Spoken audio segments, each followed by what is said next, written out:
Banana-nan-nan. Nan-nan. Banana-nan-nan.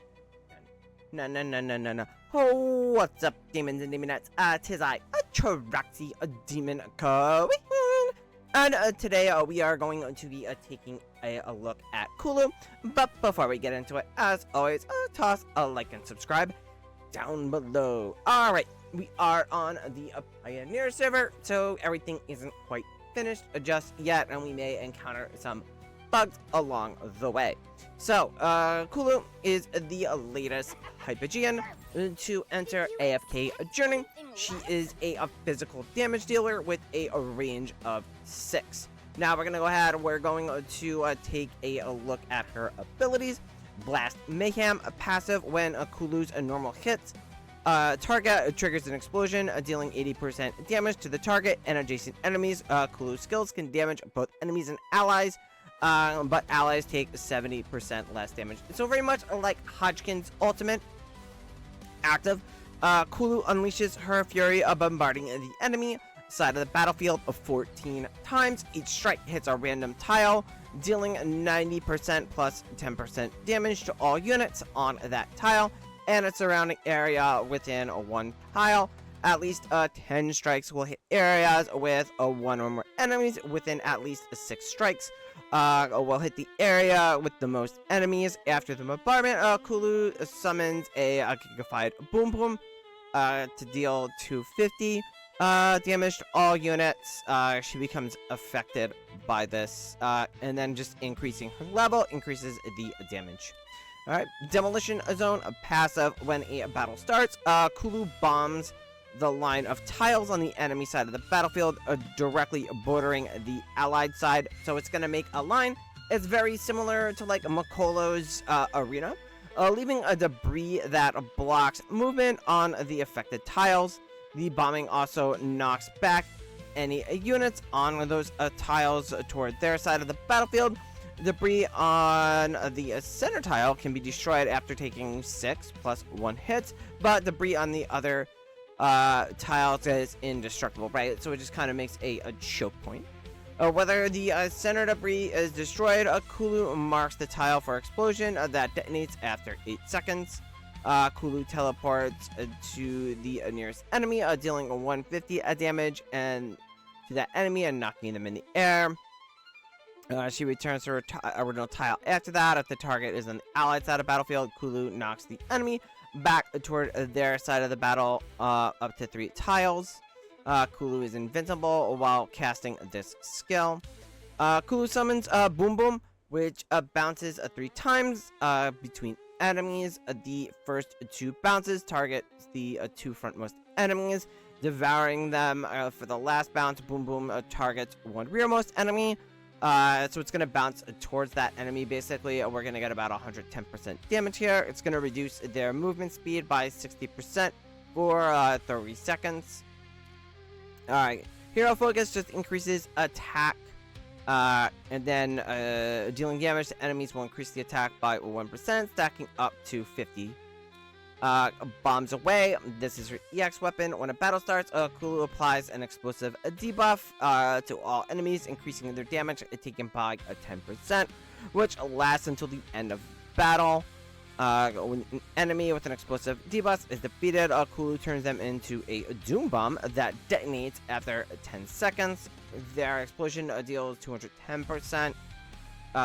Level 4, which is the plus 15, which we typically see on the Celestial Hypo units for the main effect. As Kulu enters a Blast Mania for 10 seconds each time a Doom Bomb detonates, gaining a 35 penetration and expanding the explosion radius of her normal attacks as well as her Blast Mayhem and Boom Boom Bash. Skills to tiles multiple detonations won't stack the effect, but will extend the duration of Blast Mania a set amount. And then our Enhanced Force, Kulu gains extra attack speed and range defense during battle. If there are no enemies on her half of the battlefield, her attack and speed's increased by 40, and her range defense is increased by 40. And if it gets reduced by 10 for each enemy on her side of the field, down to 20. So essentially gets cut in half if there's 2 enemies on your side of the battlefield. And then other allies on Kulu So if they're on her side of the battlefield, they get half of these buffs, right? So we're gonna talk about what that all translates to in the various game modes that we have available. So we're just gonna go ahead, we'll take a look at stages. Here we have, you know, it's your typical stage rain setup. Probably would run something like this. Oh, look, we got Lucy. Alright, we'll try replacing Lucy with Kulu. So here you're gonna see, you're going to see her line. So this is where it's going to come down, and then we're gonna kind of lock everybody in there. So let's go ahead, we will slow it down. So you're going to see this is her wall, and this is the center. So right now they're only really, and it creates an artificial barrier, essentially.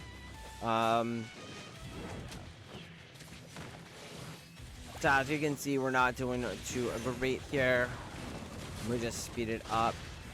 So like, not impressive for stages, and we're not even at, we're at a deficit, sure, but it's only 90 levels, so it's not like we're at like a huge deficit.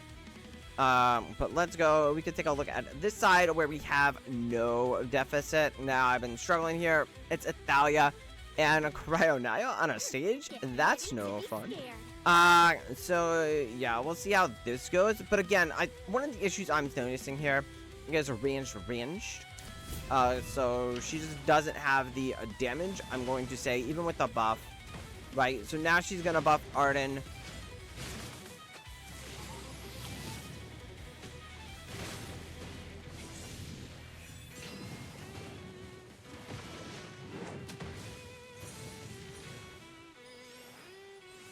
She got that boom, boom, ow.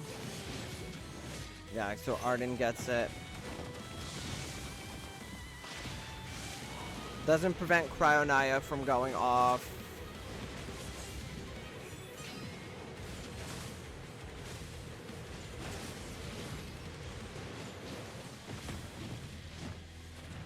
And then we can just take, we'll just speed it up. We're gonna lose. We'll take a look at the log to see what the damage was like compared to an Arden. But you can see, like, she just doesn't have the damage for stages at this point.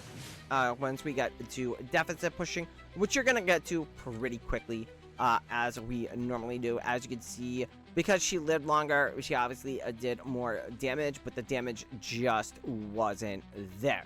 Right, so and that's just like a general problem. She is good on those split wall stages. I will say I ran into one earlier with like a Lily, 2 tornadoes, and 2 fire spirits, which was fairly annoying, and she was a decent help there. But overall, not like too big. So I'm gonna throw this. I'm gonna throw Lucy. I'm gonna throw auto proc. We'll see if we could get it. Yeah, so that's that side of things. Let's go ahead. I'll take a look at a Dream Realm. So I fixed my enhanced force. I guess squads got out. Yeah, that nobody's running anything too great. Yeah, people probably just, I don't know what everybody's running. I didn't really pay attention. I'm not too worried. But that's not what I wanted to do. All right. Oh, I leveled up. That's the thing. Alright, so we can look here. This is my best Kulu squad. As you can see, she doesn't do great damage here on the bosses. So you can see we're running Faramore here, obviously, for a huge damage increase. So yeah, it's pretty nice. Fair, but it's just, I don't see it, at least on Creeper. I thought it might be there on Creeper because of the ads and stuff.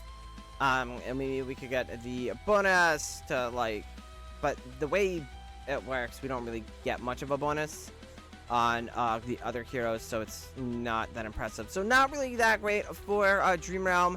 Not really that great for stages. Going to be primarily another PvP hero. Now, I thought she just kind of got lost in the mix. You're gonna see people use her here. So we have her with Natsu getting used against my Athalia team. And even though she kind of cuts the board in half, Primarily with a ranged heavy team here, or like an Igor and a Thalia, we're not gonna have a problem. So let's go ahead, we'll take a look, and we'll kind of see how it works here.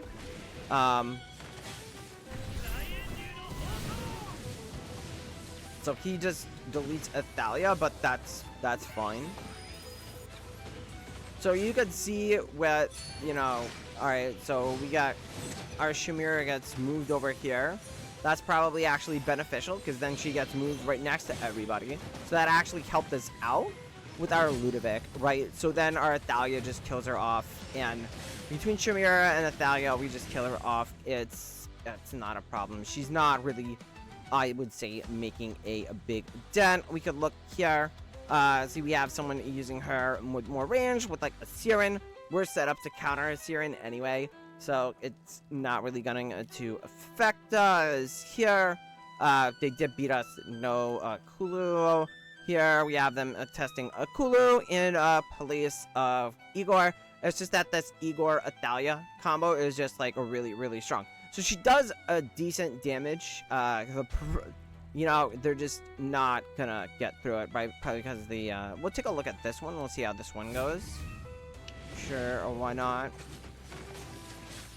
Everybody coming around on Kaylin, I see.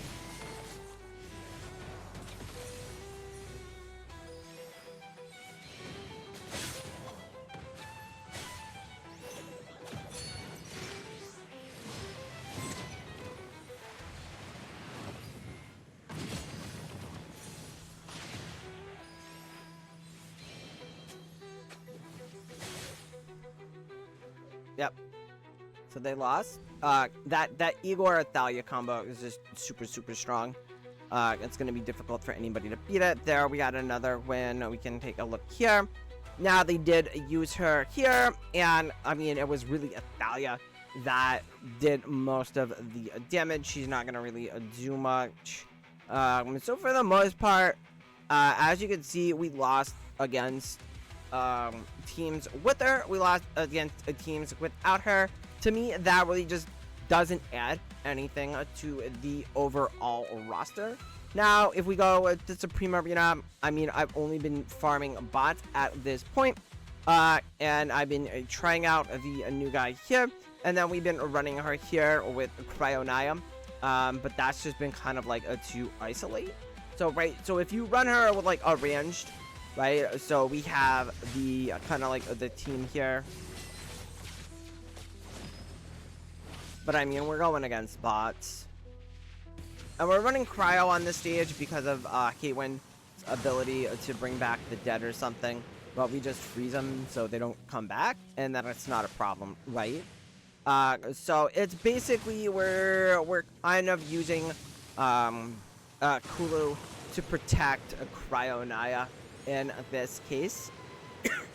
So, I mean, yeah, if you want to, like, better protection for your Cryonaya, you can create that artificial boundary, and that's going to help you out there. But beyond that, I don't really see a use for her. Now, that team may be gone in a month or two from now, because I speculate that Maulers are going to dominate. And at least when it comes, and it's going to be more of a melee focus, right? So a lot of those melee heroes that you are going to be using would have the ability to jump past that wall. Like Thalia is going to move past the wall. She'd be a great contender for that talent tile, just because even if she does get killed, she's just going to come back and keep doing the thing, and she's always going to be in melee range of somebody. Shakir would be a great contender for the Molotile. He's just going to jump over the wall. Seth would just jump over the wall. So your stronger heroes that you're probably going to be able to put it on are just going to be able to get through it. Harak would be another example.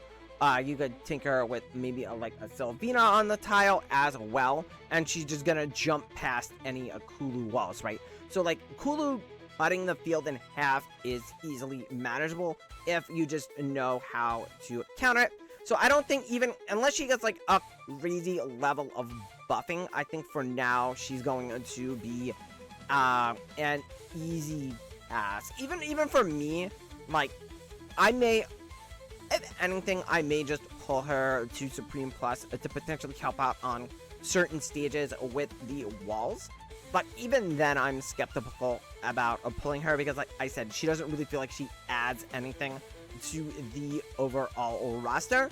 And since she has no real use in Dream Realm or bossing, even with the debuff, she doesn't really add that much. Again, it's only one boss, so this is a very early look, but I'm not overly impressed. They would have to essentially double her debuff and increase her damage. The fact that she does physical damage is rough too, right? Because then that makes her unusable on certain bosses like Crystal Beetle. She has no use for Nocturne Adjudicator, really, because that's a debuff fight. And while she has the debuff, we already have plenty of better debuffers than her. Anyway, that's going to be it for this one, and I will catch you guys next time. Bye!